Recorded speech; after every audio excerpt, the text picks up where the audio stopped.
हेमा कश्यप, जिसका जाति प्रमाण पत्र महज एक दुपट्टा सर पर होने की वजह से कैंसिल कर दिया गया। एक बार नहीं, दो बार नहीं, 3 बार, जिसके बाद हेमा कश्यप के द्वारा उप जिलाधिकारी कोल के यहाँ मदद की गुहार लगाई, लेकिन उप जिलाधिकारी कोल के यहाँ से भी हेमा कश्यप को फटकार का सामना करना पड़ा। जिसके बाद जब तहसीलदार कोल से उनकी मुलाकात हुई तो अवनीश कुमार के द्वारा लेखपाल को फटकार लगाई और हेमा कश्यप का जाति प्रमाण पत्र जारी करने के दिशा निर्देश जारी किए, लेकिन लेखपाल ने अपनी हठधर्मी के आगे रखते हुए किसी की न मानी। यही कारण है एक बार फिर हेमा कश्यप का जाति प्रमाण पत्र रिजेक्ट कर दिया गया, जिसके बाद जिलाधिकारी अलीगढ़ के दरबार में हेमा कश्यप के द्वारा मदद की गुहार लगाई। हेमा कश्यप मेरे साथ मौजूद हैं, बातचीत करेंगे। क्या कहना चाहेंगी? 3 बार जाति प्रमाण पत्र रिजेक्ट हुआ, क्या परेशानी रही? सर, पहले मैं एबीपी लाइव का धन्यवाद कहना चाहूंगी, खालिद अंसारी का। उन्होंने मेरी इतनी मदद करी, मेरी जो आवाज है बाकी सब तक पहुंचवाई। सर, किस बेस में मुझे आज ये बताइए, मुख्यमंत्री अखिलेश यादव से बातचीत हुई क्या? जी सर, उन्होंने मुझे बुलाया था, मेरी उनसे बात हुई। उन्होंने मेरी समस्या पूछी कि क्या हुआ था ऐसा। सर, मेरी जो है ना 3 बार मेरा जाति सर्टिफिकेट बनना था, वो कैंसिल हो गया, रिजेक्ट कर दिया गया। इस बेस पे सिर्फ सर पर दुपट्टा रखा हुआ है, इसलिए उन्होंने मुझे बुलाया। और कहाँ गई हुई थी आप अधिकारियों से, कहाँ बातचीत? सर, मैं तहसील गई, एसडीएम के ऑफिस गई, तहसील सर से बात करी। तहसील सर ने लेखपाल से कहा कि क्या इशू है। उन्होंने बताया कि सर फॉर्म में तो कुछ अलग ही लिखा हुआ था कि आवेदन में कमी है, लेकिन फोन पे पता चला कि दुपट्टा जो रख लिया है सर पे उससे इशू है, उनको वो हट जाना चाहिए, तभी फॉर्म अप्लाई किया जाएगा, आगे बात बनेगी और तभी जाति प्रमाण पत्र बना जाएगा। नीट की परीक्षा रह गई क्या? सर यस सर, मैंने बहुत मेहनत करी थी उसके लिए। नीट की परीक्षा रह गई, मैं वो नहीं दे पाई हूँ।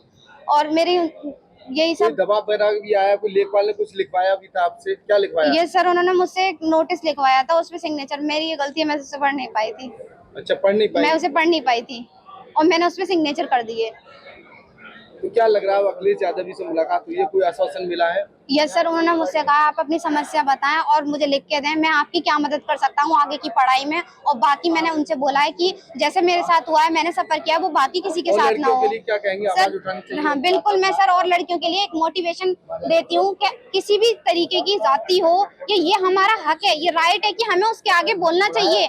ऐसे अपनी आवाज को नहीं दाबना चाहिए कि हम वहीं रुक जाएं, उसके आगे कोई एक्शन ना ले। ये हमारा राइट है, हम क्यों नहीं लेंगे सर? मैं किसी से नहीं डरती हूँ और मेरे साथ ये जाति हुई है, मैंने इसके खिलाफ एक्शन लिया है और मैं चाहती हूँ मैं इसके खिलाफ सख्त कार्रवाई करी जाए और मुझे इंसाफ मिले। अखिलेश यादव जी ने बुलाया था, तो कैसा लग रहा है जो जी सर, उन्होंने मुझे बुलाया है और मुझे बहुत अच्छा लगा उनसे मिलके, क्योंकि उन्होंने कहा है कि अपनी समस्या बताएं, वो मेरी प्रॉब्लम सुनने के लिए तैयार है।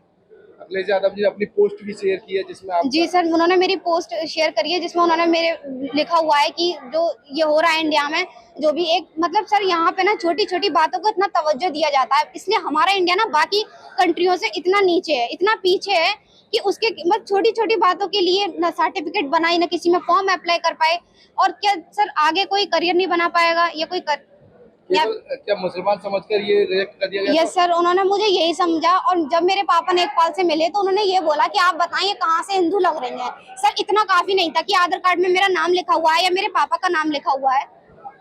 जी बिल्कुल, ये थी वो हेमा कश्यप, जिनकी दर्द भरी कहानी सुनने के बाद आपके भी होश उड़ जाएंगे। फिलहाल अगर बात हेमा कश्यप की कही जाए तो नीट की परीक्षा हेमा कश्यप से छूट गई है, जिसको लेकर हेमा कश्यप के द्वारा पूरी जानकारी दी है और अखिलेश यादव पूर्व मुख्यमंत्री का उनके द्वारा धन्यवाद कहा है।